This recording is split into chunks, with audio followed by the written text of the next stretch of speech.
5 years of silence, one cursed game, a circle no one can leave until every secret bleeds into the light. What survives when two people can no longer hide? Let us step into this story together, right now. The Ministry's atrium had been dressed for celebration, and Hermione Granger hated it a little for that.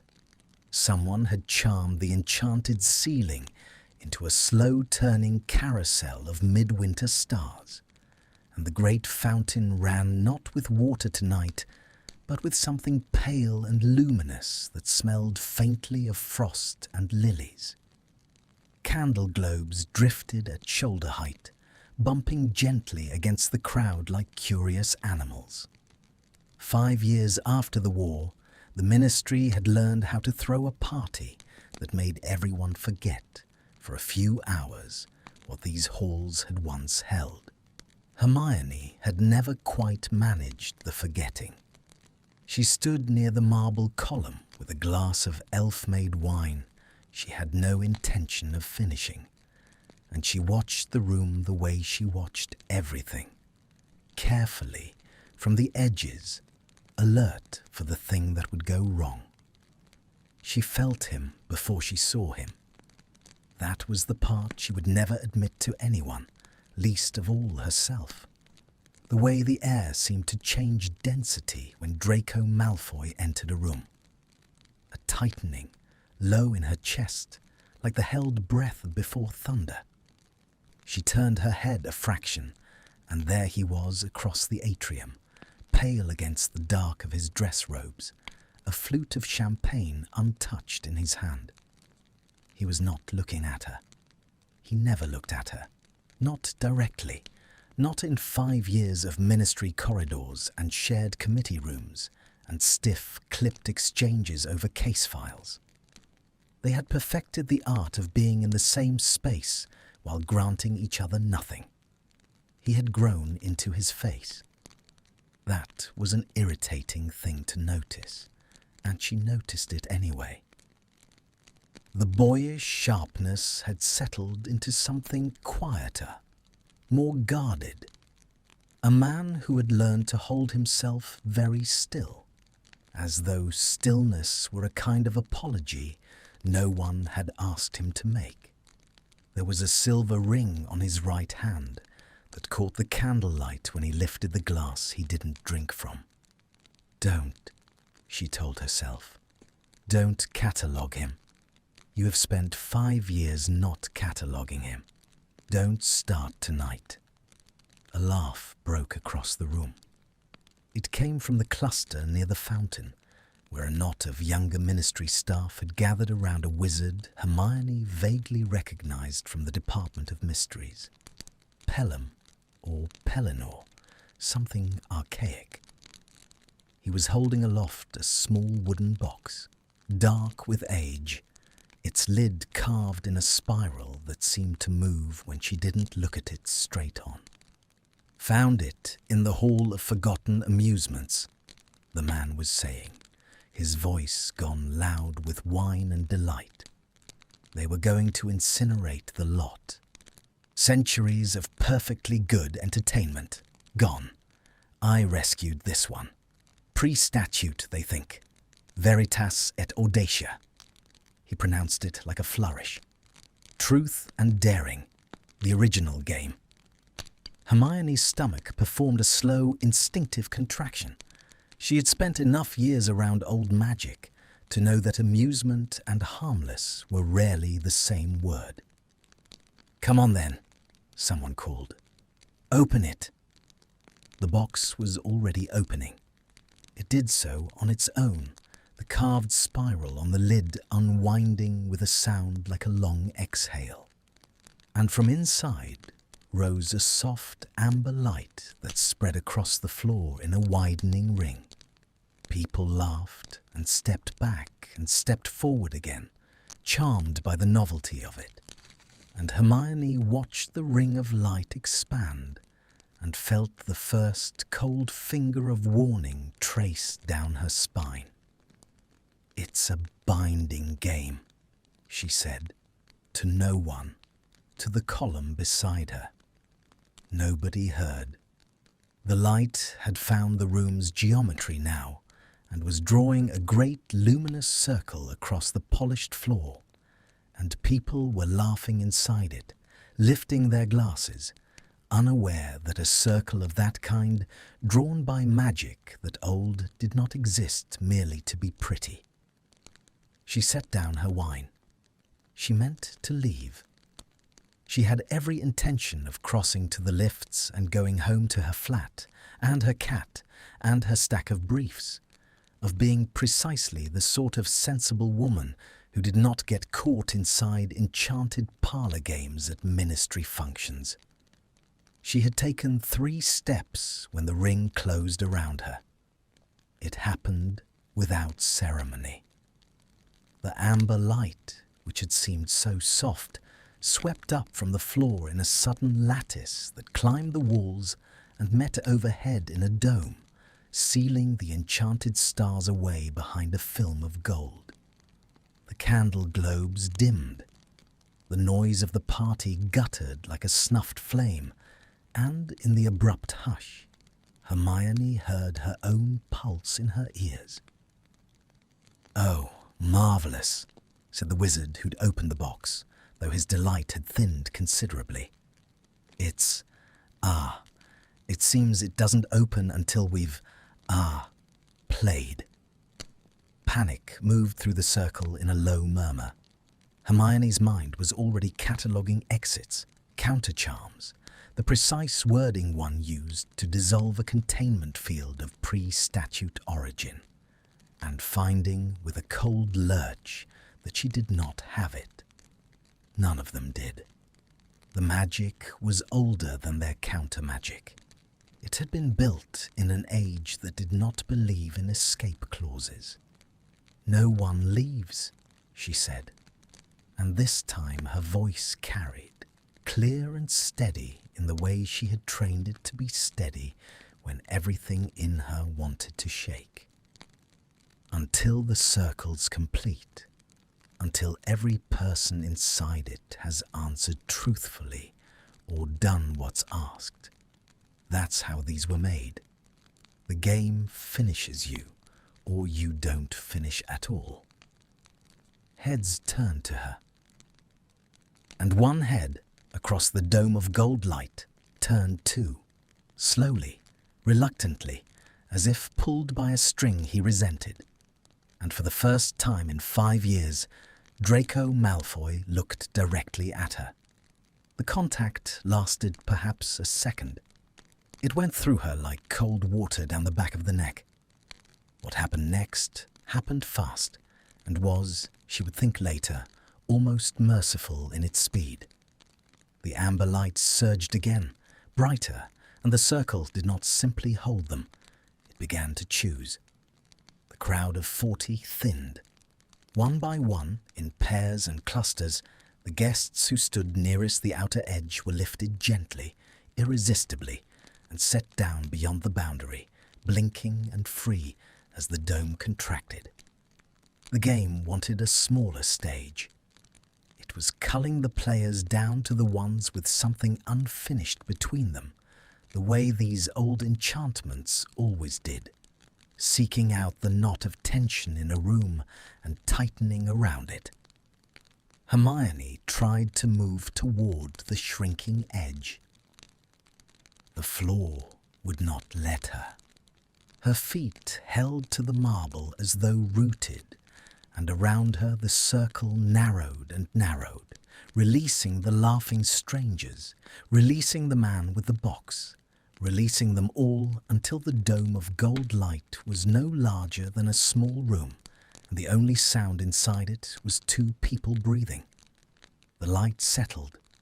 It dimmed to a steady, low glow, like the embers of a fire banked for the night. And Hermione Granger stood alone inside an unbreakable circle with Draco Malfoy. For a long moment, neither of them spoke. The party went on beyond the golden wall. She could see it, muffled and distant, faces pressed close on the other side. mouths moving in soundless concern, Pelham or Pellinor gesturing frantically at the box that would not answer him. They were watching. Of course they were watching. Somewhere out there was Harry, surely, and Ron, fighting their way through a crowd toward a wall they could not breach. The thought should have steadied her. It did not. Draco had gone very still. He stood with his weight balanced and his shoulders squared, the champagne flute still in his hand, and she watched him take in the situation with the swift, cold competence she had learned to recognize in committee rooms. The man assessing the board, counting the pieces, finding the threats.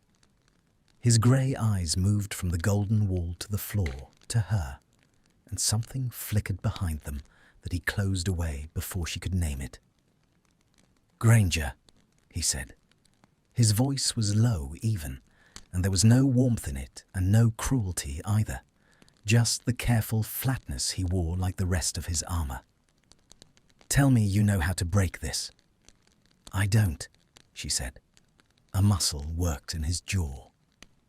He set the flute down on the floor with exaggerated care, the way a man does when his hands have decided independently that they need something to do, and straightened, and his fingers curled briefly into his palm before he let them open again.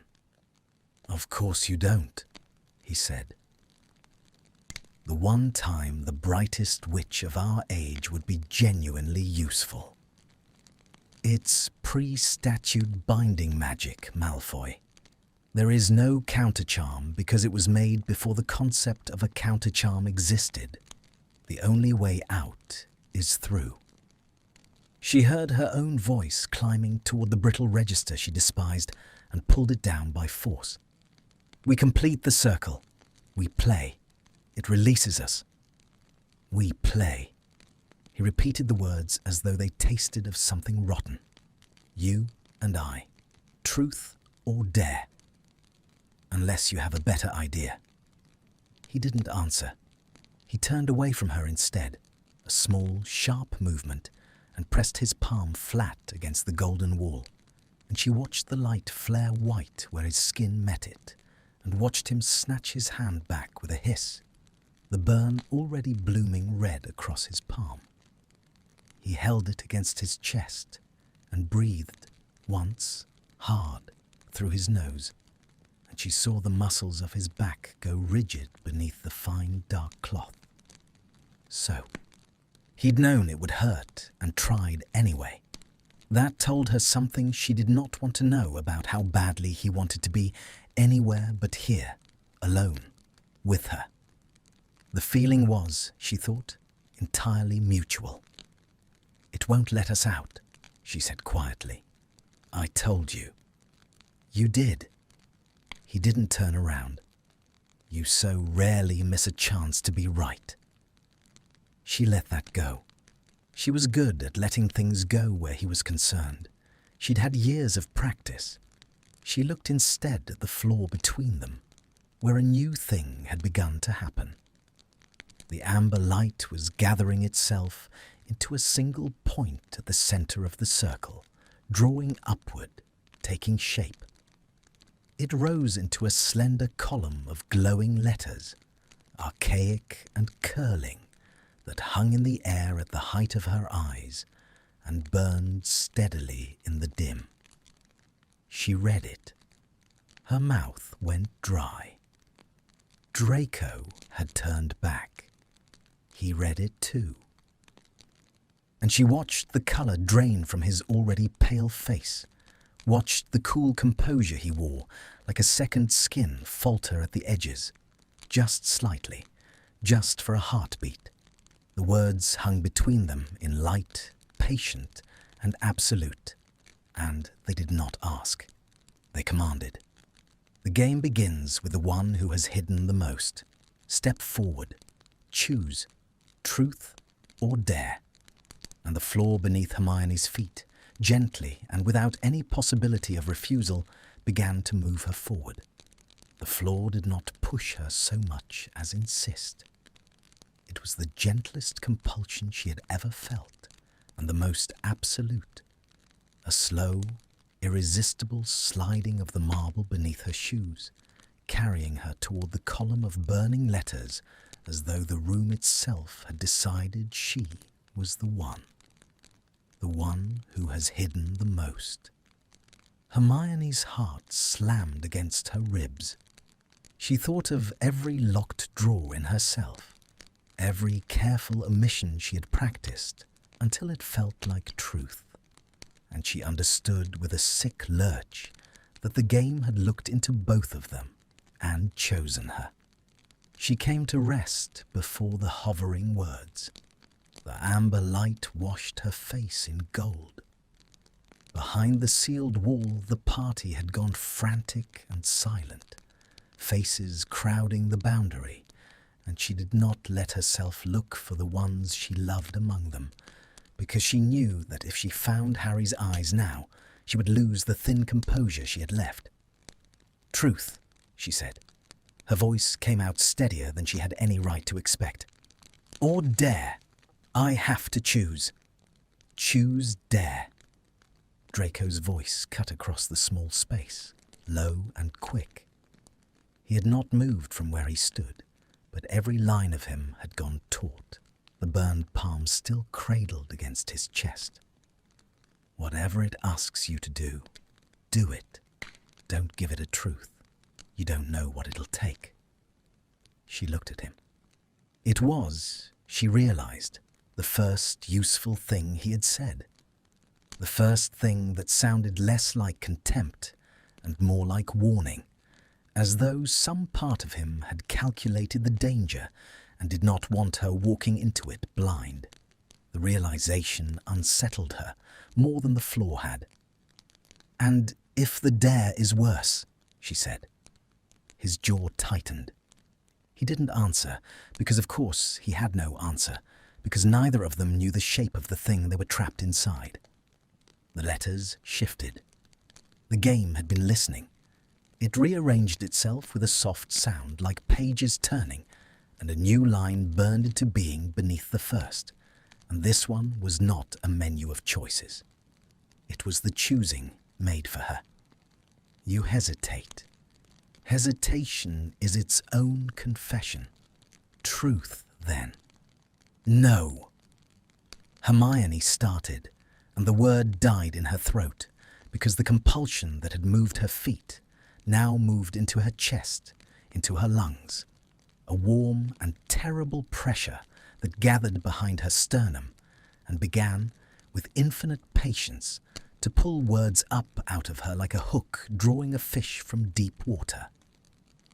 The question formed in the air. What did you feel the first time you saw him again after the war? She knew immediately who him was. There was only one him the game could mean, here, in this circle of two. And she clamped her teeth together and locked her jaw and tried, with every ounce of the discipline that had carried her through a war and 5 years of careful living, to hold the truth down where it had always lived. It was like trying to hold back the tide with her hands. Granger. Draco had taken a step toward her, alarmed now, watching the way her whole body had gone rigid, the way a fine tremor had started in her shoulders. Don't fight it. It'll hurt you. Just say it. Whatever it is, say it and be done. You don't know what it's going to. I know what fighting old magic does to a person, he said. And there was something raw underneath the flatness now, something that had cracked open just enough to let a single true thing through. Don't do that to yourself. Please. Please. From Draco Malfoy. The word was so unexpected that her grip on the truth slipped and the tide came in. Fear, she said, and the pressure behind her sternum eased the instant the word left her. The relief so immediate and physical that she nearly gasped. But the game was not finished with her. It wanted the whole of it, and the warm hook tugged again, and the rest came spilling out in a voice that did not sound like the one she used in committee rooms. I saw you across the courtroom at your mother's hearing, and I was afraid. Not of you. I was afraid because you looked. She stopped. Her hands had risen of their own accord to her collarbone, pressing flat against the place where the words were being drawn from, as if she could hold the next ones in. She couldn't. You looked broken, and I had spent the whole war hating you, building this enormous architecture of hate. And it was useful, it was load-bearing. And then I saw you sitting there with your hands folded, looking like a man who had nothing left, and the whole structure just came down. And I was afraid of what was underneath it, because underneath it I felt sorry for you, and I didn't want to. I have never wanted to feel anything for you at all. Silence. The golden light hummed. Hermione's chest heaved. She had said far, far more than the question required, and she understood now the cruelty of the game's design. It did not stop at the answer. It followed the answer down to the root and dragged the whole tangled system of it into the light. She lifted her eyes to Draco's face because she could not help it, and what she found there undid her composure more thoroughly than anything yet. He was staring at her as though she had struck him. The careful flatness had fallen entirely away. His grey eyes were wide and his lips had parted, and his burned hand had dropped to his side, forgotten. And for one unguarded instant, she saw straight through the armour to whatever lived behind it. And it was not contempt. It had never been contempt. It was something that looked unbearably like grief. He recovered fast. He always recovered fast. The shutters came down behind his eyes, and his spine straightened, and he looked away, toward the sealed wall, toward the muffled crowd, anywhere but at her. "Well?" he said. The single syllable was meant to sound dismissive, and did not quite manage it. There was a roughness in it he couldn't sand away. "That's more than I'd have offered. You don't get to be cruel about it." Her voice shook. She was furious suddenly. Furious at the game for opening her. Furious at him for being the one to see it. Furious at herself for the 5 years of hating him that had apparently been a lie. She'd told so well she'd believed it. "I didn't choose to say that. It pulled it out of me. You watched it pull it out of me, and you don't get to stand there, and I'm not being cruel." He said it quietly, and the quietness stopped her. He still wasn't looking at her. The muscle in his jaw worked. "I'm being careful. There's a difference, though I grant you I've spent most of my life failing to demonstrate it." The letters shifted again. The column of light unwound itself and rewound into a new configuration, and the warm pressure that had been in Hermione's chest lifted entirely and crossed the small space between them. And she watched Draco's whole body register its arrival. The slight flinch, the way his hand curled at his side, the way his breathing changed. The floor beneath him began, gently and without mercy, to move him forward. He went without fighting it. That was the difference between them, she thought. She had braced and resisted, and let the magic hurt her, and he simply let it carry him, the way a man walks to a thing he has long expected and long dreaded. He came to a stop before the burning letters where she had stood, and the gold washed over his pale face, and he lifted his chin in the old aristocratic way that she had once read as arrogance, and now suspected was something closer to a flinch made permanent. "Truth," he said, before the game could choose for him. He said it the way another man might step in front of a curse. "I'll take the truth. Get it over with." The letters formed his question. Hermione read it as it appeared, and her breath caught. "When you let the Death Eaters into the castle, and the battle came, and you saw her in the fighting, did you mean for her to be hurt?" The her hung in the air, and there was no mistaking it, and Hermione felt the floor of her own certainty tilt beneath her. She had not expected this. She had spent 5 years not asking herself this question because the answer she assumed was simple, and it let her keep the architecture of hate intact. Now the game was going to give her the real answer, and she found, to her horror, that she did not know if she wanted it. Draco had gone the colour of old parchment. His hands had curled into fists at his sides, the knuckles whitening, the burned palm surely screaming where the skin pulled taut over it, and he did not seem to feel it. His eyes had fixed on some middle distance, on a year and a castle, and a darkness that lived behind his face. And when he spoke, his voice was not flat anymore. It was stripped. "No," he said. The single word hung there. The game tugged for more. She saw it happen, saw the muscles of his throat constrict as the hook went in. And he let it draw the rest out of him slowly, each word costing him something visible, his composure unraveling thread by thread. "I spent the whole night terrified," he said. "Not of dying. I'd made peace with dying. It seemed likely and almost restful by then.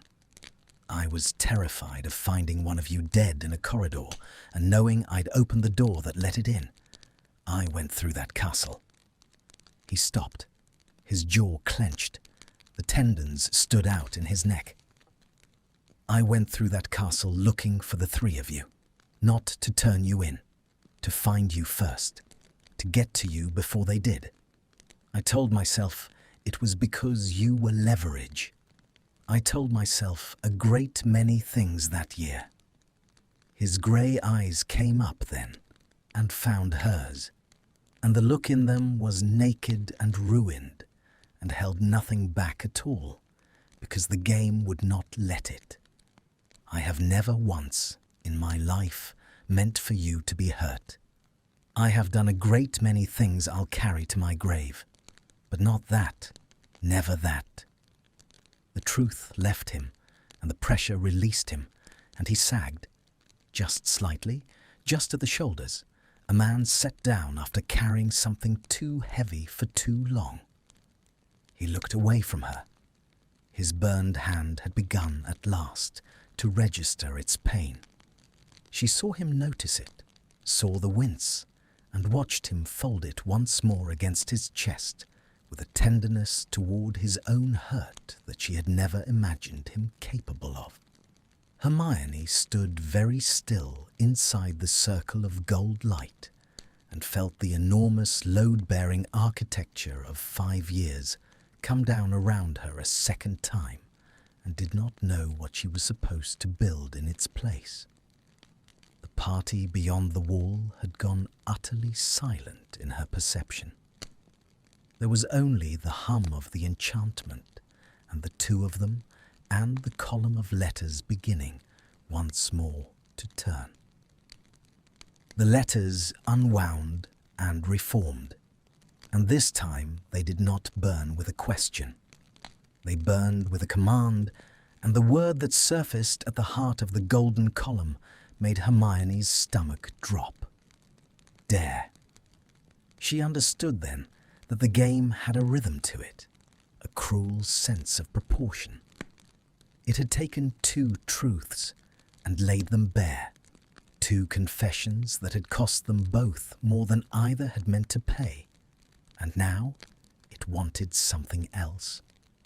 It wanted to see whether two people who had just been forced to speak honestly could be made to touch honestly, with the words still hanging raw in the air between them. The command completed itself, letter by letter, and Hermione read it and felt the blood climb into her face. Cross the circle. Stand close enough to feel the other breathe. Stay there until the light permits you to part. No, she said, automatically, uselessly.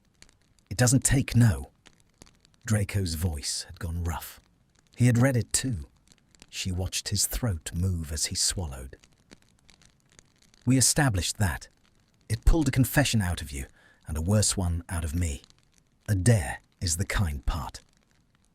He gave a short, humorless exhalation that was not quite a laugh. Christ. Listen to me. Calling this the kind part. The floor was already moving them. It took her 2 steps forward, and him 2 steps forward, gently, inexorably, closing the distance that 5 years of careful ministry corridors had been built to maintain, and there was nothing either of them could do but go. The amber light dimmed as they neared each other, the way a fire banks when you stop feeding it, until the glow was low and intimate, and the great sealed dome overhead seemed very far away. They stopped a hand's breadth apart. She had never been this close to him. In 5 years of shared committee rooms and stiff exchanges over case files, they had maintained a scrupulous geography of distance, and now that geography was gone, and she could see things she had no business seeing, the faint shadow of stubble along his jaw, the pale scar that nicked through one eyebrow, the way his pupils had blown wide in the low light so that the grey of his irises was only a thin ring around the dark. She could smell him. That was the detail that undid her. Beneath the cold formality of his dress robes, there was warmth and skin, and something faintly of cedar, and the ozone sharpness that clung to anyone who'd been casting all evening. And it was unbearably human, and she had spent 5 years pretending he was not. He was breathing carefully. She could feel it. The dare had demanded she be close enough to feel it, and the magic delivered on its promises. The slow stir of his breath against the loose strands of hair at her temple, measured and deliberate, a man rationing his own composure. His burned hand hung at his side. The other had curled, just slightly, as though it wanted to do something, and he was forbidding it. "You can stop looking at me like that," he said. His voice was very low, pitched for the hand's breadth of air between them and no further. "Like you're recalculating something." "I am recalculating something. I'm aware. It's written all over you. You've never once in your life been able to hide what you're thinking. It's been a source of profound entertainment to half the ministry for years. But there was no barb in it. The words were habit, the old reflexive armor, and they came out gentled, almost helpless, because the thing his face was doing while he said them was the opposite of mockery. His eyes had moved over her face the way she had moved over his, cataloguing, helpless, taking inventory of a person he had also spent 5 years pretending not to see. "The thing I felt sorry for you about," she said. She didn't know why she was saying it. The game wasn't compelling her now. The dare only required proximity, not speech. The words came out of her anyway, because the proximity had its own gravity, and the truths from before had loosened something in her that would not retighten. "At the hearing, I built it into something I could despise afterward. It was easier. pity is uncomfortable and hate is clean, and I wanted the clean thing. I know. His breath stirred her hair. I did the same with you. You hated me to keep it clean. I told myself I was indifferent to you, which is its own kind of lie and harder to maintain, and I am very tired tonight of maintaining things. His jaw flexed. The thin ring of grey around his blown pupils held her. 5 years, Granger. 5 years of arranging my entire face every time you walked into a room. Do you know how exhausting that is? To compose yourself, completely, on no notice, several times a day, for years, because the alternative is letting someone see. He stopped. The game had not made him say it. He had walked himself to the edge of it and stopped of his own will, and the stopping was louder than the sentence would have been. See what? Hermione whispered. He didn't answer, but he was close enough that she felt the change in him, the minute hitch in the measured breathing, the way his weight shifted toward her, and then deliberately, painfully back, a man correcting a fall. His hand, the unburned one, rose halfway between them. It hovered there. She watched it the way she might watch a wild thing decide whether to flee, and she understood that he was at war with it, that some part of him wanted to touch her face, and the rest of him had spent a lifetime learning that wanting things and reaching for them were how you got destroyed. The hand dropped. He didn't touch her, but he didn't step back either, because the light wouldn't let him, and so they stood in the enforced intimacy of the dare, with the unspoken thing pulsing between them like a second heartbeat, and Hermione felt the architecture inside her chest groan under a weight it had not been built to carry. "This isn't real," she said. It came out unsteady. "Whatever this is, it's the game. It's forced. Proximity does things to people. It's basic. It's documented. The brain misreads adrenaline and enclosure for..." She was babbling. She heard herself babbling and could not stop. "It's a known phenomenon. It's why hostages..." Granger. Quiet, almost tender. "You're explaining the science of it, because the science is safer than the fact of it." She fell silent. He was right, and they both knew he was right, and the knowing sat between them in the low gold light. "I've stood across rooms from you for 5 years," he said. His voice had dropped to something barely above breath, and the closeness meant she felt the words as much as heard them, a warmth against her cheek. "I didn't need a game to feel this. The game only took away the part where I get to pretend I don't." The light, as if rewarding the confession, brightened. Just a degree, just enough to signal that the dare was nearing its end, and Hermione felt the compulsion holding them loosen at the edges, felt the floor preparing to release them back to their separate distances. And she discovered, with a cold lurch of something she refused to name, that she did not want it to. That was the moment her composure failed her completely, not when the truth was pulled out of her. Not when his was pulled out of him. Now, in the loosening, in the permission to step back, when her own body declined to take it. She didn't step back. The light released her, and she stayed. She saw him notice. She saw it register in his eyes, the way the thin grey ring widened, the way his measured breathing finally, catastrophically, came apart. One sharp intake, audible in the hush.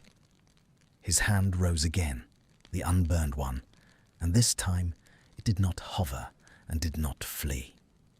The backs of his fingers came to rest against her cheek, feather-light, as though she might dissolve, as though he had imagined this so many times that the reality of it was almost too much to be borne. And the silver ring on his hand was cool against her skin, where the rest of him was warm. Neither of them breathed. The party beyond the golden wall, the muffled crowd, the faces pressed close, all of it had ceased to exist. There was only the low hum of old magic and the cool bite of a silver ring against her cheekbone, and the grey of his eyes gone soft and stunned in the candlelight. And Hermione Granger, who had an answer for everything, who had built a life out of having answers, stood inside an unbreakable circle and found she had no answer at all for the way her own face turned very slightly into his palm. Then the letters at the centre of the room flared white, and a new command began to surface through the gold, and Draco's hand stilled against her cheek as they both turned, slowly, to read what the game would ask of them next.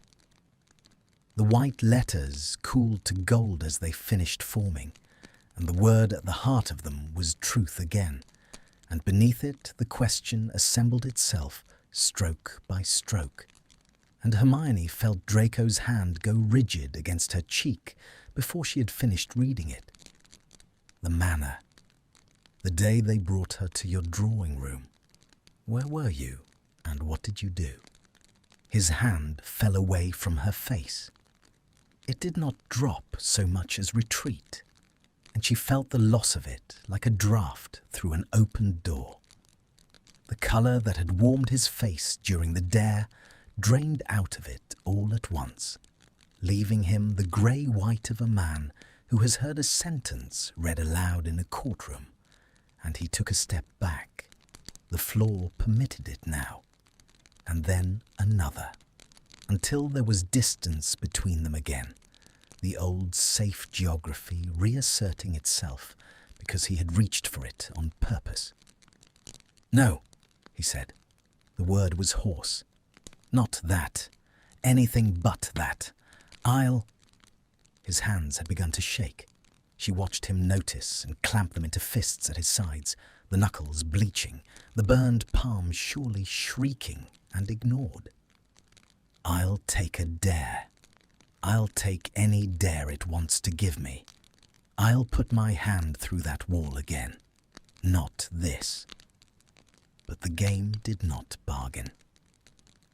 The hook went into his chest, and she saw the precise moment it caught, saw his whole body lock against it, every tendon in his neck standing out as he fought a compulsion that could not be fought. He was trying. He was trying with everything in him to hold the truth down the way she had tried, and it was going to hurt him the way it had hurt her.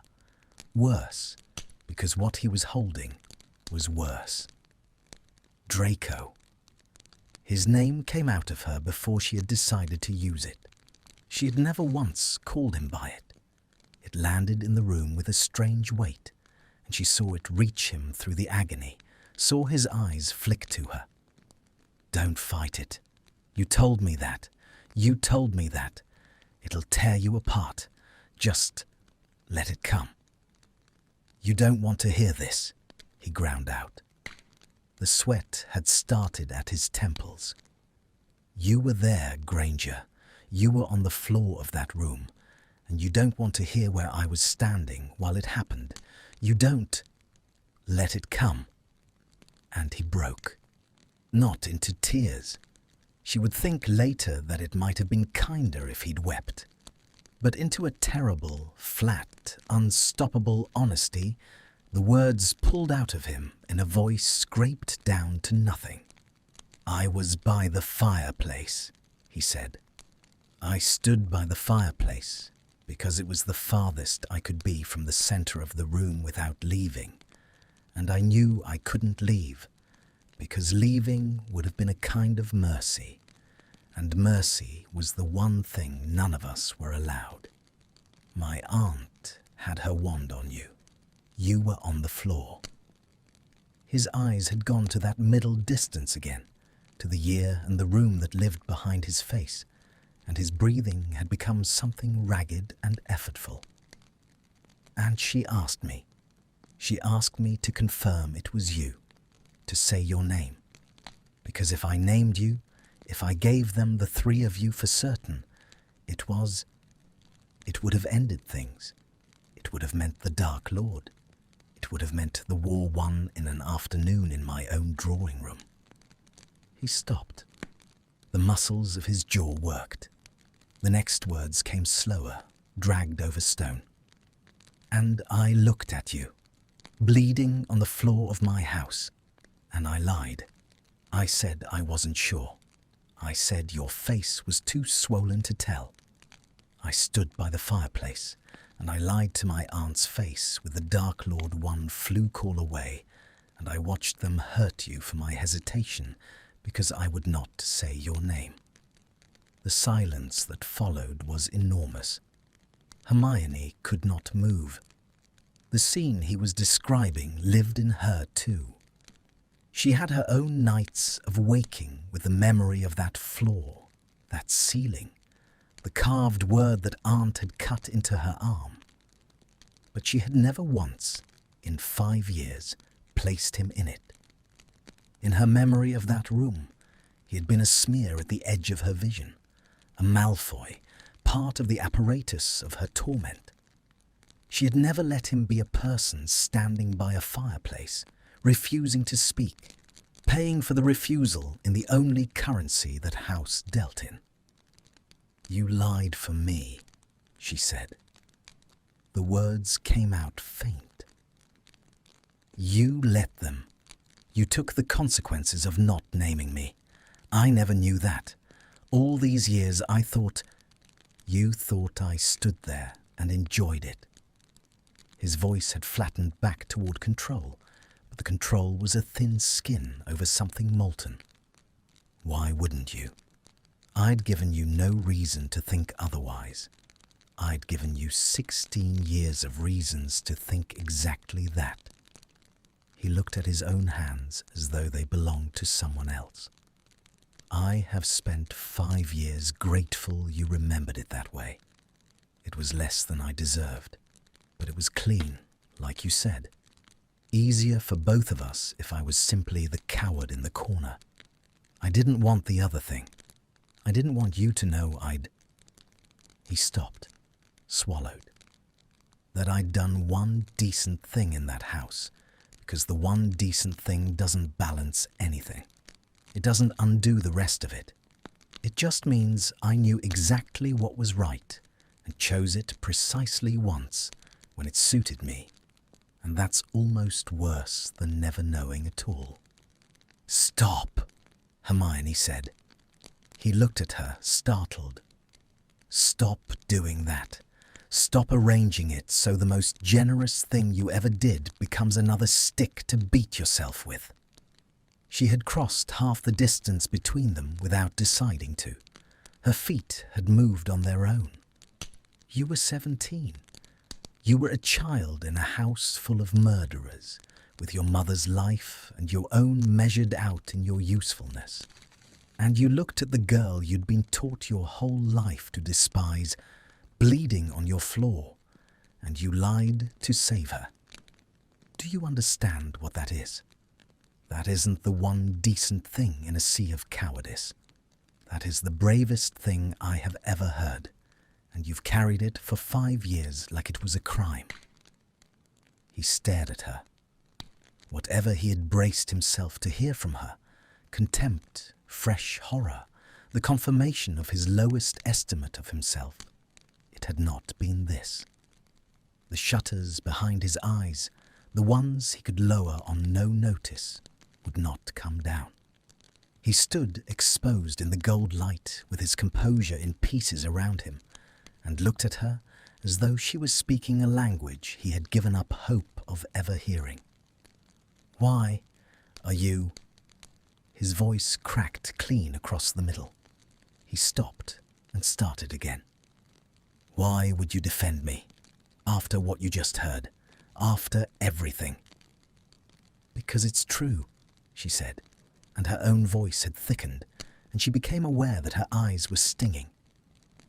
Because the game only lets us say true things tonight. And that means I get to find out which of the things I've believed about you for 5 years were lies I told myself. And it turns out a great many of them were. And I am so. She pressed the back of her hand to her mouth for a moment, steadying. I am so angry, Draco. Not at you. At the version of you I built so I wouldn't have to feel any of this. He was so much easier to live across the ministry from than you are. The amber light pulsed, low and slow, like a heartbeat in the walls. Beyond the sealed dome, the party had gone still as a held breath.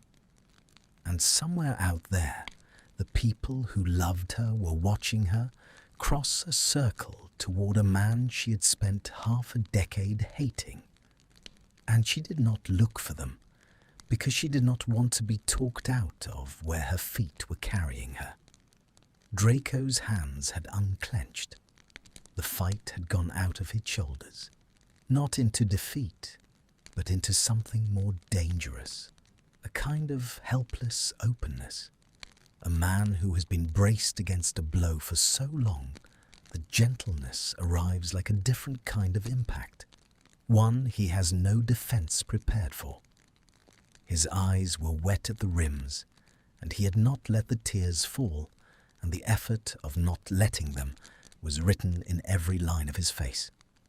You called me by my name, he said, quietly, wonderingly, as though it were the largest thing in everything she'd said. I did. You've never, in 5 years, not once. I know. Say it again. It was not a command. It was barely above a breath, and there was something almost frightened in it. A man asking for a thing he was certain would be taken back the moment he reached for it. Please. Draco, she said, and the sound of it in the gold-lit hush did something to both of them. She felt it land in her own chest as much as she saw it land in his. And the distance between them, the careful geography of 5 years, had shrunk to a single step, and neither of them remembered closing it, and the column of letters at the center of the room flared bright and began, with terrible patience, to turn toward its next demand. The letters spun out their next word, and it was dare. And Hermione felt something in her chest tighten in anticipation of whatever closeness the game would conjure this time. But the command that formed beneath the word was not a closeness. It was a separation, and it was crueler for it.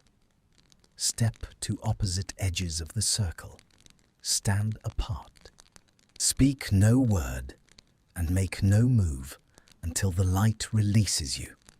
She understood at once what it was doing. It had given them proximity and confession, and the single step that had brought them within a breath of each other. And now it tore that away and set them at the far rims of the gold ring and forbade them speech. And the cruelty was exquisite. It made them feel the distance as a wound, now that they knew the alternative. The floor carried her backward to the eastern edge and carried Draco backward to the western, and the dome of light brightened between them, and they stood facing each other across a span of marble that had never felt like anything before, and now felt like an ocean. The silence was enforced and total. She could not speak. She tried. She got as far as parting her lips and found the words would not form, the way a dream sometimes will not let you run. So she did the only thing left to her. She looked at him. and he looked at her. There is a kind of conversation that happens only in looking, when speech has been taken away and the two people have just been turned inside out in front of each other. Across the gold-lit circle, with the whole muffled weight of the watching party beyond the wall, Hermione held Draco Malfoy's gaze and let it say the things her mouth could not. "I see you now," her eyes said. "I see where you were standing. I see what it cost you. I have been wrong for 5 years, and I am not sorry to have been wrong about this." And his eyes answered. She could read them now, the shutters gone, the grey gone soft and depthless in the candlelight. "I never thought you would. I never let myself hope you would. I composed my whole face for years so that you would never have to know I was hoping." The enforced stillness made it worse. Every instinct in her body strained against the prohibition. She wanted to cross the circle. She wanted it with a sudden ferocity that frightened her. This woman who had spent 5 years building careful distances, and the game had read that wanting precisely, and was holding her in place to make her feel the full size of it. Her hands had risen, of their own accord, to her sternum, pressing flat, the old gesture, as though she could hold the longing in the way she had tried to hold the truth. Across the ring, she saw Draco's chest rise and fall, fast now, the measured breathing he'd rationed all night finally spent. His unburned hand had come halfway up, reaching across the impossible span, and then, he could not help it, the prohibition forbade it. It fell, and he closed it into a fist and pressed the fist against his own breastbone in a mirror of her gesture. And the sight of him doing the same thing she was doing, the two of them pinned at opposite edges of a circle, holding their own hearts in place, was almost more than she could bear. The light held them there for a long time. It was not a kindness. The game knew exactly what it was doing. These old enchantments had been built by people who understood that the surest way to make two souls confront a thing is to take away every other option, and so it stranded them in the looking, in the silence, in the wanting, until the distance had done its work, and there was nothing left in either of them that did not understand the truth of what they felt. When the light finally released the prohibition, it did so without fanfare. The brightness in the centre simply dimmed, and Hermione felt the lock on her voice dissolve, and the floor loosened its hold on her feet. She could move now. She could speak. And for a moment, neither of them did anything at all, because the silence had said so much that words felt clumsy by comparison. "That was the cruelest thing it's done yet," she said at last. Her voice came out unsteady. "Worse than the truths." Yes, he had not moved from the western edge. He was watching her with an expression she had no name for, something stripped and raw and unbearably careful. It wanted us to feel the distance. It's very good at finding the thing a person can't stand and then handing it to them. And what was the thing you couldn't stand? She hadn't meant to ask it. It came out of her anyway, because the night had loosened something that would not retighten, and she watched the question land in him. "You know what it was," he said quietly. "You were standing right across from it. You watched me hold my own heart still so I wouldn't cross to you." The honesty of it took the breath out of her. He was not being compelled now. The dare was over, and he had said it anyway, plainly, with none of the old armour. And she understood that something in him had decided somewhere in the long enforced silence, to simply stop hiding. After a lifetime of composing his face on no notice several times a day, he had laid the practice down, and the man underneath it was looking at her across a span of gold-lit marble with everything showing. "Why are you telling me the truth when you don't have to anymore?" she asked. "Because I'm tired." It came out simple and exhausted and true. "Because I have spent 5 years being careful around you, and it has not made me happy, and it has not made you happy, and the only thing it has accomplished is keeping us both perfectly safe in our separate corners of a building neither of us likes." His jaw worked.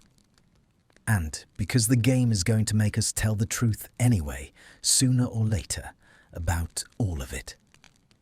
I'd rather say the last of it as myself than have it dragged out of me by old magic.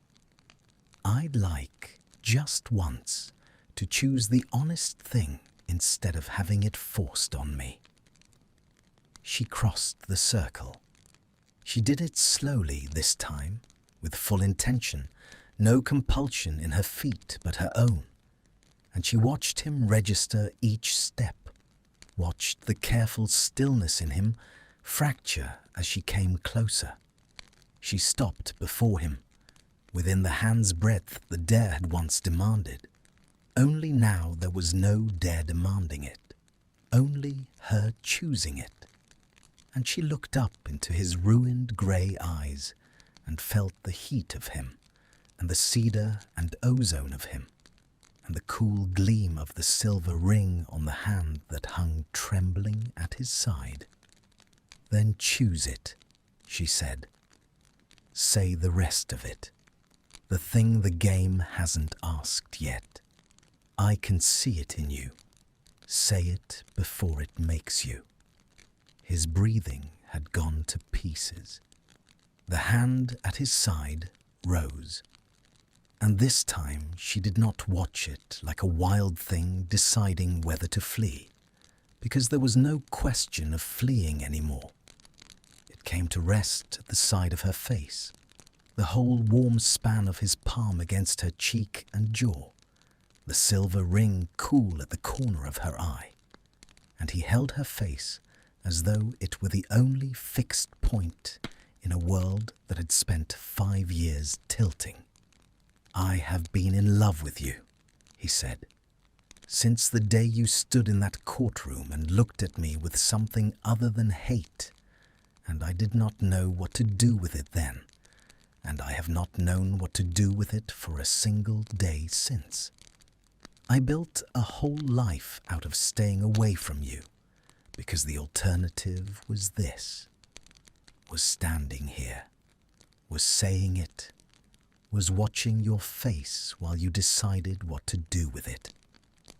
His thumb moved once along her cheekbone. His voice had dropped to almost nothing. "And the worst part, the part I could never say even to myself, is that I didn't want you to feel sorry for me at that hearing. I wanted you to see me. I've wanted you to see me for 5 years, and tonight a cursed box did in a few hours what I never had the courage to do in all that time, and I cannot even be angry at it, because—" She rose onto her toes and stopped his words with her mouth. The kiss was not gentle, and it was not careful, because there had been 5 years of careful, and it had nearly cost them this. And so she kissed him the way you do, a thing you have been refusing yourself for so long. You'd forgotten it was hunger and not principle keeping you from it. He made a sound against her lips, low and broken, the sound of a man whose entire architecture of restraint has come down at once. And his other hand, the burned one, forgotten, the pain of it nothing now, came up to cradle the back of her head, and he kissed her back like he had imagined it so many times, that the reality was almost too enormous to survive. The amber light of the circle flared bright around them, brighter than it had been all night, climbing the walls of the sealed dome, and beyond the wall the watching party blurred and faded into irrelevance. And Hermione Granger, who had built a life out of having answers, kissed Draco Malfoy inside an unbreakable circle, and found that for the first time in 5 years she had stopped needing one. When they finally broke apart, breathless, their foreheads pressed together, the gold light still blazing around them, the column of letters at the center of the room flared white once more, and began, slowly, to write out the words that neither of them, in that suspended and trembling moment, was ready to read. They did not look at the letters at first. They could not. Their foreheads were pressed together, and their breath had tangled into a single ragged rhythm, and the white light at the center of the room could write whatever it wished. For one suspended moment, the rest of the world, the game included, was a rumor neither of them cared to confirm. It was Draco who finally lifted his head. She felt him do it, felt the warmth of his forehead leave hers, and she opened her eyes to find him looking past her at the column of letters with an expression that had gone careful again. Not the old armor, but a wariness earned over a long night of being opened against his will. "It's not asking a question," he said slowly. "Look." She turned in the circle of his arms, which had somehow stayed around her, and read the words burning gold in the dim. They were not a truth, and they were not a dare. They were an instruction, and the cruelty of the game's timing was that it had let them have the kiss before it spoke. The circle has tasted the kiss, but does not trust it. A kiss can be the body's lie. To close the game, the truth must outlast the touch, sit apart, and answer what is asked, knowing the touch cannot be used to escape the words. "It thinks we kissed to cheat it," Hermione said. Something cold moved through her. "It thinks we did that to short-circuit it, to give it the emotional climax it wanted so it would let us go. It's not wrong to be suspicious." Draco's arms had loosened, reluctantly, as the floor began once more to draw them apart and down. Not to the far edges this time, but to the marble itself, the gentle compulsion folding them to sitting, cross-legged, an arm's length between them where a moment ago there had been none. People have used worse than a kiss to escape worse than a parlor game. The old enchantments learned to distrust the body a long time ago. The body will say anything to get free. But we didn't. She stopped, looked at him. Did we? Was that? Did any part of you kiss me to make it stop? It was a terrible question, and she watched it land in him, and she watched him take it seriously, because the night had made taking each other seriously the only currency they had left. "No," he said. "Did you?" "No." "Then we have nothing to fear from it." But his jaw had tightened, and she understood that he did fear it, that they both did, because the game had named the thing they would each have privately wondered in the cold light of tomorrow. Was it real, or was it the room? And now it was going to make them prove it, to the enchantment and to themselves, with the heat of the kiss still on their mouths and the prohibition against using it to escape. The letters dissolved and reformed, and the word truth surfaced, and the question assembled itself. And Hermione felt her stomach drop, because it was not aimed at either of them in particular. It was aimed at the space between them. If the circle opened now, if the wall fell and you were free to walk out into the morning and never speak of this night again, would you take it? Answer separately. Answer true. The hook went into her chest. She felt it catch, the warm and terrible pull, and she understood that this was the question she had been dreading all night without knowing its shape. Not, "Do you want him?" which the kiss had answered, but are you brave enough to keep wanting him in the daylight where there is no game to blame it on? Because that was the real fear, wasn't it? The kiss inside the circle cost nothing. Choosing him outside it, in the cold world of ministry corridors and Harry's careful silences and a prophet that would have opinions, choosing him when she could simply walk away and call the whole night an enchantment, that cost everything. "You first or me first," Draco said quietly. He had gone very pale. He knew exactly what the question was asking too. "Me," she said, before her courage could fail. "Let me. If I wait, just let me say it first." The truth came up out of her, and she did not fight it this time. But she found, to her surprise, that it was not the truth she had braced for. The game pulled, and what surfaced was not the careful, qualified science of proximity answer she might have given an hour ago. It was something rawer, because the night had stripped the qualifications out of her. "No," she said, "I wouldn't take it. If the wall fell right now and I could walk out and pretend, I wouldn't. And I want you to understand that I am terrified of saying that, because walking out would be so much easier, Draco. Tomorrow would be easier. Everyone I love would find it easier if I came out of this circle and told them it was the magic, it was the enclosure, it wasn't real, and went back to hating you across the ministry the way I'm supposed to." Her hands had found her sternum again, pressing. "But it would be a lie, and I have told myself lies about you for 5 years, and I am so tired of the architecture of them. I wouldn't take the open wall. I'd stay. I'd stay even if it stayed shut forever." The pressure released her, and across the arm's length of marble, Draco was looking at her as though she had reached into his chest and rearranged something fundamental.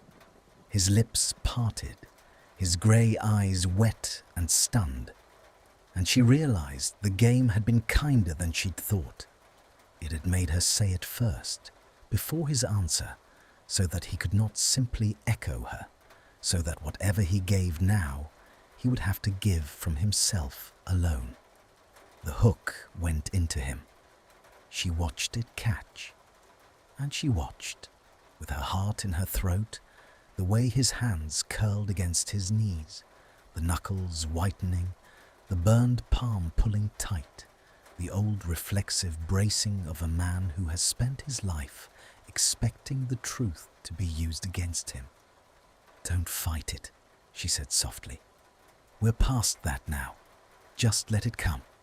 Whatever it is, I want to hear it as yours, not as the game's." He let it come. "I've spent 5 years," he said, "rehearsing how I'd walk out of any room you were in. It's a reflex now. I do it without thinking. I plan my exit from a space the moment I see you're in it, because being near you and being unable to have you is a specific kind of—" His voice frayed. He pressed on. "And so my whole instinct, the thing 5 years of practice has carved into me, is to take the open wall, to leave, to get out, get clear, get safe, file it away as a strange night, and never speak of it. That instinct is screaming at me right now. It's telling me that if I just hold still and don't say the dangerous thing, I can walk out of here at dawn and survive this the way I've survived everything else, by feeling it alone, in private, where it can't be taken from me. He stopped. His hands had begun to shake. He looked at them, and then he looked at her, and she watched him make the choice, watched him lay the reflex down the way he'd laid his composure down in the long silence, deliberately, with effort, with his whole body resisting. "And I'm not going to do it," he said. "That's the truth. Not the instinct, the choice. If the wall fell right now, I would not walk through it. I have spent my entire life taking the safe exit, Granger, every single time, and it has made me a careful, lonely, half-living man. And tonight is the first time in years I have wanted something badly enough to be brave about it instead of clever. I wouldn't take the open wall. I'd stay in the circle with you. I'd stay if it never opened again. I'd rather be trapped in here, seen, with you, than free out there, hidden, alone. That's the true answer. That's mine, not the game's." The amber light flared, softly this time, almost gently, as though even the old suspicious enchantment had been satisfied by something in the way he'd said it. The pressure released him, and he sagged forward, spent, and the arm's length of marble between them became unbearable. She closed it. She moved across the space the game had set between them, and she took his shaking hands in both of hers, the burned one and the whole one, and held them, and he let her. And for a moment neither of them spoke, because there was nothing left that needed saying, and a great deal that simply needed to be felt. "It believed us," she said at last, glancing at the quiet glow at the center of the room. "The kiss didn't convince it. That did." "Of course it did." His voice was hoarse, wrung out. "A kiss is easy. Anyone can mean a kiss for an hour. It wanted to know if we'd mean it after the hour ended." His thumb moved over her knuckles, and the silver ring was cool between their joined hands, and he looked at her with something that was no longer wariness and no longer armor, but a kind of exhausted, disbelieving tenderness, the face of a man who has been braced his whole life for a blow and felt, instead, someone take his hands. "It wanted to know if we'd choose this in the daylight. And we said yes, both of us, before either of us could hide behind the other." The candle globes beyond the sealed wall had begun, almost imperceptibly, to pale. The enchanted stars on the ceiling, dim behind their film of gold, had started their slow wheel toward dawn. The night was thinning, and the column of letters at the center of the circle, quiet for the first time in hours, gathered itself one final time and began to write the question that the whole long night had been building toward. The last one, the one the game had been saving, the one to which no lie could be told. The letters did not finish. Hermione watched them begin, watched the first archaic strokes curl into being at the heart of the gold column, and then watched them falter, dim and dissolve, as though the game had reconsidered. The amber glow at the center of the room flickered, uncertain, and for a moment she thought the enchantment was failing, that the long night had exhausted it. Then the light gathered again, lower and somehow graver, and a single short line surfaced, and it was not the final question she had braced for. It was a delay. It was, she would understand only later, a mercy. Not yet. The last truth is the heaviest. You are not ready to carry it. There is a thing between you still unspoken, older than tonight. Speak it, and the way to the last question opens. It's stalling, Draco said.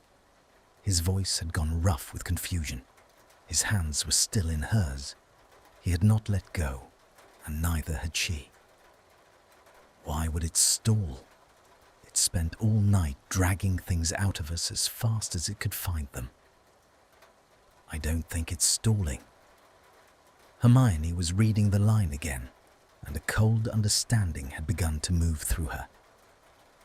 I think it's telling us there's something we haven't said that has to be said before the last thing makes any sense. Something older than tonight. She lifted her eyes to his. What did we never say to each other, Draco? In all the years, the thing underneath all the other things. He went still, and she watched the knowledge surface in his face, watched him arrive at the same place she had, and watched him not want to be there. Sorry, he said. The word came out so quietly she nearly missed it. We never said sorry, not properly, not for any of it. The truth of it sat between them in the dim. It was so simple it was almost absurd. Two people who had spent a night turning themselves inside out, who had confessed love and fear and the worst hours of their lives. And the thing the old magic had stopped to insist upon was the smallest, plainest, hardest word in any language. Sorry. The one that could not be compelled, she realized, because the game had not phrased it as a truth this time. There was no hook in her chest, no warm and terrible pull. It was asking them to choose it. After a whole night of forced honesty, it wanted to see if they could be honest without being forced. I don't know how to say it to you, Draco said. He had let go of her hands now, not in retreat, but because the thing he had to do required him to face it without anything to hold. He drew back a little, sitting straighter on the cold marble, and his face had gone open and frightened in a way that no compelled truth had managed all night, because this one was his own. I've imagined it, saying it to you. I imagined it for years, and could never get the words to hold their shape, because sorry is it's so small, Granger. It's a word you say when you tread on someone's foot. There isn't a word that's the right size for what I'd be apologizing for, and so I never said the small one, because the small one felt like an insult. His hands had curled against his knees. But there isn't a bigger one. I've looked. There's only the small one and the silence, and I chose the silence for 5 years, and the silence was worse. Then say the small one, she said gently. Let it be too small. I'll know what you mean. He looked at her for a long moment, and then he said it, and he did not dress it up, and he did not qualify it, and he did not turn it into another stick to beat himself with the way he had turned the drawing room lie into one. He simply gave it to her, plainly, the way you hand someone a thing you have carried too long. I'm sorry, he said, for the word I called you when we were 12, that I knew even then was a knife, and chose because it was a knife. For every year I spent making myself feel taller by making you feel smaller. For the badges, for the laughing, for standing by and letting worse than me do worse than that to you. More times than I can count, because going along was safe and you were nobody I was permitted to defend. I'm sorry for the drawing room, not for the lie. I'll never be sorry for the lie, but for the house, for the family, for the whole machine of it that I was a working part of while you bled on the floor. I'm sorry it took a cursed box to make me say any of this. I'm sorry, I am only brave when I have no other choice. His voice broke, and he let it break. I have been sorry for years, Hermione. I just never had the courage to be sorry out loud, where you could hear it, where you could refuse it. So here it is, out loud. You can refuse it. I'd understand. The room was very quiet. Beyond the gold wall, the dawn had crept further in. The enchanted ceiling had paled to the grey violet of the hour before sunrise, and the candle globes had guttered to embers, and the watching crowd had thinned to a few stubborn shapes pressed close to the boundary, keeping vigil. Hermione was aware of all of it at the edge of her attention, and none of it mattered. What mattered was the man sitting on the cold marble with his hands open on his knees and his face stripped of every defense he had ever built, having finally, after a lifetime, said the smallest, hardest word out loud. She did not refuse it. "I accept it," she said. And then, because the night had taught her that honesty went both ways and that the game had stopped for both of them, she made herself go on. "And I owe you one too, not as large as yours, but real." She drew a breath. "I'm sorry I made you into something simple so I wouldn't have to think about you. I'm sorry that when I saw you broken at that hearing, I chose to build it into contempt instead of letting it be what it was. I'm sorry I had 100 small chances over 5 years to say one kind word to you in a corridor, and I never took a single one of them, because being kind to you would have meant admitting you were a person, and admitting you were a person would have meant admitting all of this, and I was a coward about it in my own quiet way. I told myself I was being principled. I was just being afraid. So, I'm sorry too." The amber light pulsed, warm now, the suspicious edge gone out of it entirely, and the column of letters at the center brightened with something that felt almost like approval, almost like relief, as though the old enchantment had been waiting all night, not for the kiss, and not even for the confessions of love, but for this. For the two of them to set down the oldest weight, the one that predated tonight and would have poisoned anything they tried to build if they'd carried it out the door with them.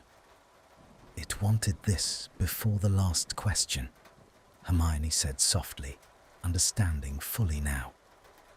"It wouldn't let us reach the end with all of that still unspoken between us. Whatever it's about to ask, it wanted us clean for it. It wanted us to have already forgiven each other so that the last truth lands on..." She searched for it. "On solid ground. On something that isn't rotten." Draco said it without melodrama, almost wonderingly, and she realized he was as surprised as she was to find the ground beneath them holding. "I spent years certain that anything between us would have to be built on top of all that, and that would never hold, that it would give way the first time the weight came on. And it just..." He looked at his own open hands. "We just said it, and it didn't give way." She reached across the marble and took one of those open hands again, the burned one, and turned it palm up in her lap, and looked at the angry red where he had pressed it to the wall hours ago in the first minutes of the night, when getting away from her had seemed worth the pain of it. She bent her head and pressed her lips very gently to the center of the burn. Not a kiss of passion, but of something graver, an apology made with the body for all the years words had failed to cross. He made a sound, low in his throat, and his other hand came up to rest against her bent head, his fingers threading into her hair, and they stayed like that in the grey light of the breaking dawn, the two of them on the cold marble floor of a circle that no longer felt like a prison. And the column of letters, at last, with the ground beneath them swept clean and holding, gathered its full strength and began to write the final question of the night, the heaviest truth, the one the game had judged them at last ready to carry. And Hermione lifted her head from his hand to read it as it came. The letters came slowly this time. The game had hurried through everything else, dragging confessions out at the pace of a held breath. But the final question it wrote, the way a man signs a thing he cannot unsign. Deliberately, stroke by stroke, as if to give them every chance to feel its weight arriving before it landed. The gold light gathered, and the archaic letters curled into being one by one, and Hermione read them as they formed, and her heart climbed into her throat. You have each said you would stay. You have each said you love, but love and staying are different things, and the circle has seen lovers swear both at dawn and break both by dusk. So here is the last truth, and it cannot be lied to, and it will not let you hedge. Not, do you love him? Not, would you stay tonight? But this. The line paused. The light flickered, as though the enchantment itself was steadying for it. Then the rest came. When the wall falls and the daylight comes, and the whole world tells you this was madness, a curse, a single strange night, a thing to be ashamed of.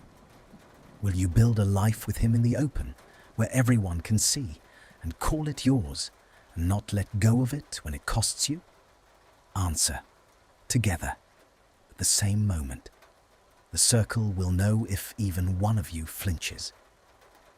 The silence that followed was the deepest of the whole night. Hermione understood, reading it, why the game had stopped to make them forgive each other first. This was not a question about feeling. They had proven feeling already, a dozen ways, in confessions torn out of them, and a kiss that had flared the walls gold. This was a question about the future, about whether two people who had every reason in the world to call this a beautiful aberration and walk away from it forgiven and free would instead choose the much harder thing. Each other in daylight, with the prophet watching, and the world certain it was a mistake, and the cost falling due every single day for years. And it would not let them answer one at a time, the way it had let them answer everything else. It wanted them simultaneous. It wanted to catch the flinch. It can't make us answer this, Draco said. His voice had gone strange. There's no hook. I don't feel it pulling. It's not compelling the truth out of us. It's asking for it, the way it asked for the apology. He turned to her, and his face had gone pale and stark in the grey dawn light. It's leaving this one to us, the most important one, and it's leaving it to us. Because a forced answer would be worthless.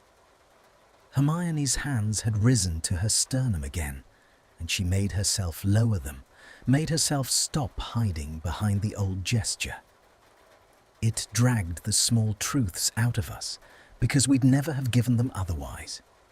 But this one, if it forced this one, it wouldn't mean anything. A future you're compelled into isn't a future. It's just another prison. She looked at the letters, then at him. It wants us to choose it freely, with nothing making us, the way you wanted to choose the honest thing instead of having it forced on you. It's giving you that. It's giving us both that. And there it was, the whole terrible gift of it. The game had spent the night taking choice away from them, pulling truth after truth out by force, precisely so that this last and largest truth would stand out by contrast as the one thing they got to decide for themselves, freely, with no enchantment to blame and no enchantment to credit. If they said yes now, it would be theirs, wholly, forever after. They could never tell themselves the curse had done it. But that cut both ways, because it meant they could also say no. Nothing held them. The wall would presumably fall the moment they refused, and they would walk out into the dawn forgiven, unburdened, free. Two people who had shared a strange, honest night and gone their separate ways, and no one in the world would blame them, and it would be so much easier. Hermione felt the old fear rise in her, vast and cold. Not fear of him. She was long past that, but fear of the size of what was being asked. A life in the open. Will you build a life with him in the open and not let go when it costs you?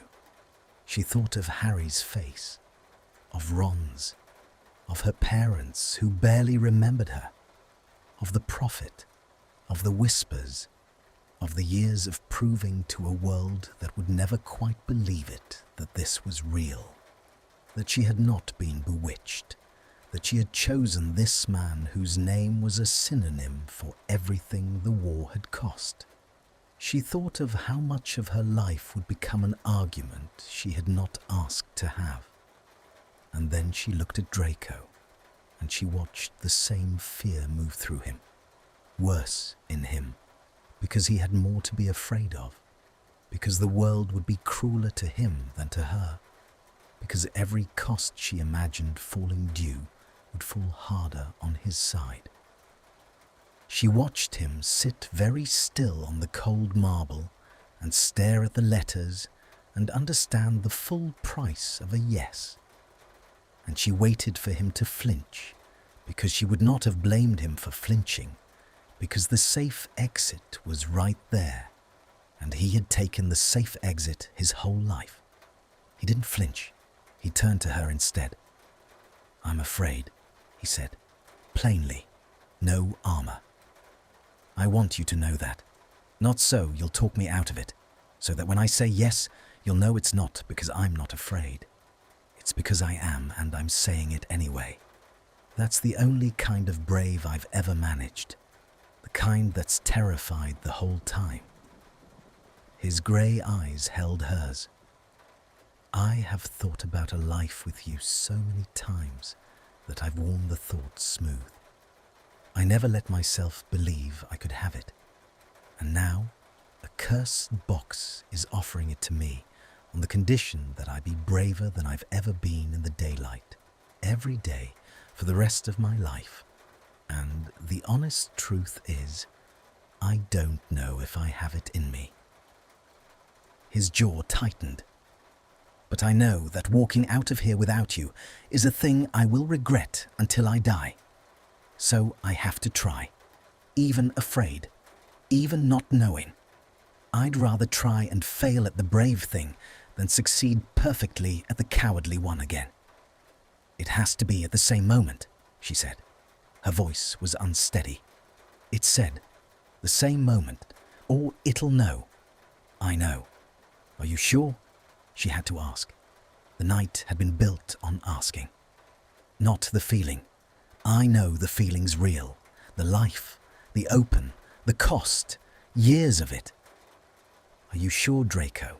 Because if you're not, if there's any part of you that's going to wake up in a month and want the safe exit you didn't take." "Are you?" he asked gently, turning it back. "Same question. Because you've got as much to lose as I have, and people who love you on the other side of that wall who are going to look at you like you've lost your mind, and a whole life arranged so neatly that I don't fit anywhere in it." "You'd fit," she said. That's the terrifying part. I keep looking for the place you wouldn't fit, and I can't find it.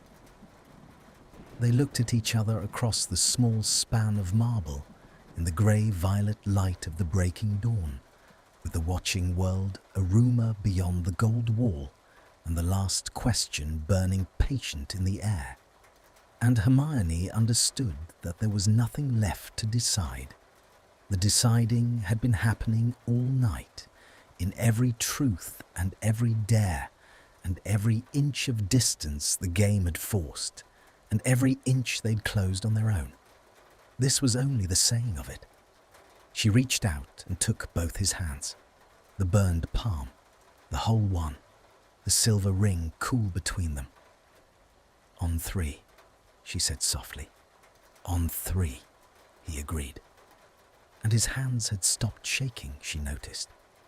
Somewhere in the last few minutes the tremor had gone out of them, and they held hers steadily now, a man no longer bracing for a blow. "1, she said. The gold light brightened around them, climbing the walls of the dome. "2, he said.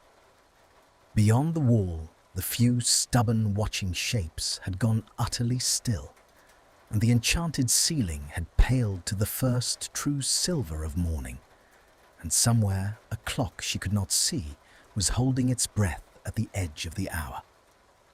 And together, in the same instant, with nothing in the world compelling either of them, and everything in the world arrayed against it, they drew the breath to answer. And the column of letters flared white, blinding, the whole circle igniting at once, as if the game already knew what was coming, and could not wait the half-second more to hear it said aloud. "Yes," they said. It came out of them at the same instant, in the same breath, two voices laid exactly over one another, so that the word had a strange double depth, hers bright and his low, and there was no flinch in it, not in her and not in him, no half-second of hesitation for the old enchantment to catch. It rang out in the gold-blazing circle, the simplest word, the largest one. Yes, freely given, compelled by nothing but the two of them choosing it together at the edge of the dawn. For a heartbeat, nothing happened. The white light held, blinding, and Hermione's hands tightened on his, and she thought with a flash of cold terror that it had not been enough, that the game had heard some flaw in it, some flinch too small to feel, and would demand the night begin again. Then the circle understood. The light did not fall, the way a wall falls. It unwound.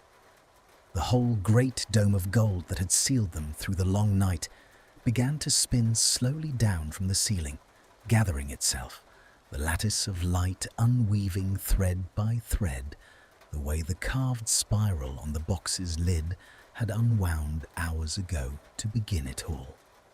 It came down gently, like the last of a long-held breath let go, and as it descended, the muffled silence of the sealed room dissolved, and the sounds of the world rushed back in. A clock striking the hour somewhere in the atrium, a fountain murmuring its enchanted water, and beyond all of it, the sudden, ragged, disbelieving sounds of the few who had kept vigil at the boundary all night long. The golden light reached the floor and gathered itself into a single bright point at the center of the circle, where the column of letters had burned, and for one last moment the enchantment wrote one final line. Not a question, not a dare, not a command. A blessing, or as near to one as a thing made of old magic could manage. The circle is closed. The truth outlasted the touch. Go then, both of you, and be braver in the daylight than you were in the dark. And the light went out. The box, across the room where it had sat all night with its lid open and its spiral still, snapped shut with a small final click, and the dark wood went dull and ordinary, and whatever had lived in it slept again. For a moment, Hermione could not see.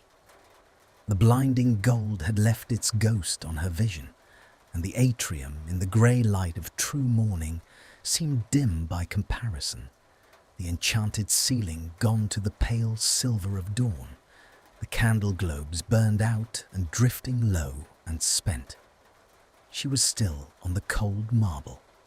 Her hands were still in Draco's, and the circle that had held them all night was simply gone, an ordinary stretch of polished floor with no boundary anywhere, nothing to keep them in and nothing to keep the world out. They could leave now, either of them, both of them, in any direction. Neither of them moved. "It's open," Draco said. His voice was hoarse with the long night, barely above a whisper. He was looking at the place where the wall had been, at the empty air where the gold had hung, and there was something almost frightened in his face still. The man who had spent his whole life planning his exit from any room she was in, now sitting in a room with every exit open and finding that he did not want a single one of them. "We can go. I know.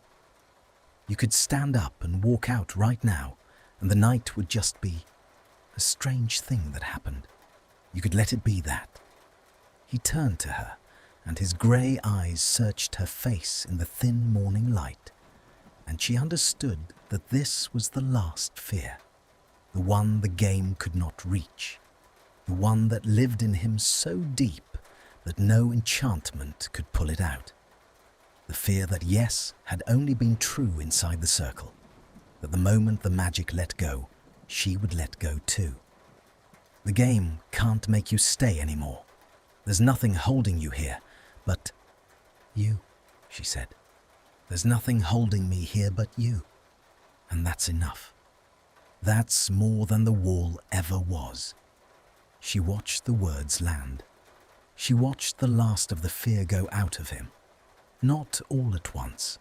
Fear like his did not leave all at once, but enough, the worst of it, the part that had braced for her to take the open exit the instant it appeared.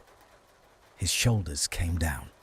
His breath shook out of him, and something in his face that she had never seen in 5 years of ministry corridors finally let go and showed itself plainly. Not the careful composure, not the armor, not even the raw openness the game had forced, but something quieter and steadier underneath all of it. A man allowing himself, at long last, to believe a good thing was real. She rose and drew him up with her by their joined hands, and they stood together in the spent and silvering atrium, stiff from the long hours on the marble, blinking in the ordinary light of a morning that had no enchantment in it at all. And then, the boundary that no longer existed was crossed from the other side. "Hermione!" Harry's voice, ragged, and then he was there, having clearly not slept, his face grey with a night of beating uselessly against a wall he could not breach. And behind him, Ron and a scatter of others who had kept the vigil, and the man with the box hanging back, white-faced and apologetic. Harry stopped a few feet away. His eyes went from her face to their joined hands, to Draco's face, and back again, and she watched him take it in, watched 100 questions arrive at once behind his eyes, and watched him, because he was Harry, because he had learned more than anyone alive about the strange shapes love and forgiveness could take. Watched him decide to ask none of them yet. "Are you all right?" he asked instead. Just that. "Yes," she said, and she felt Draco go still beside her, braced for the world's verdict to begin here, in this first face, this oldest friend. She tightened her grip on his hand so that everyone could see she was not letting go. "Harry, I'm all right. It was a long night. I'll tell you all of it, but not the way you're afraid I'll tell it." She lifted her chin. "Nothing in that circle made me do anything I didn't choose. I want you to understand that first, before anything else. Whatever you're about to think happened to me in there, it didn't. I chose it. All of it. Him included." Harry's gaze moved to Draco again. There was a long, weighed silence, the whole atrium holding still around it. And then Harry did the thing that she would love him for to the end of her days. He gave a small, tired nod. Not approval, not yet, that would have to be earned, but something more important in the moment, an agreement to wait, to let her have chosen what she'd chosen, to not make her defend it in the first grey minutes of an exhausted morning. "All right," Harry said. "All right. Then come and have breakfast, both of you, and tell me when you're ready." His eyes flicked once more to their joined hands, and the corner of his mouth did something complicated. "Bloody hell, Hermione." "I know," she said, and a small, helpless laugh escaped her, the first lightness in hours. And beside her, she felt Draco breathe out something that was almost a laugh too. The sound of a man who had braced for a blow and received instead an invitation to breakfast.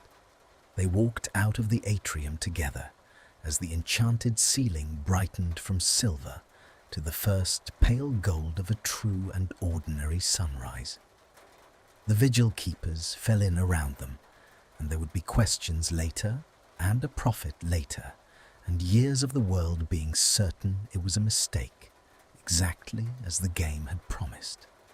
The cost would come due. They both knew it. But Draco's hand was steady in hers, and he did not plan his exit from the room. And when they reached the great doors, he paused just for a moment and looked down at her in the growing light. "In the daylight," he said quietly. "It's said to be braver in the daylight.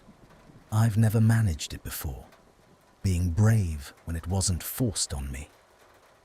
"You just did," she said. "You walked out of an open circle and didn't take a single one of the exits. You let your oldest enemy see you holding my hand. You agreed to breakfast." She reached up and laid her palm against the side of his face, the way he had laid his against hers in the dark hours, the silver ring of his own hand catching the new light where it still held hers. "That was the daylight, Draco. You were already brave in it. You just did it for the first time about 30 seconds ago, and you'll do it again tomorrow and the day after, and it'll get easier.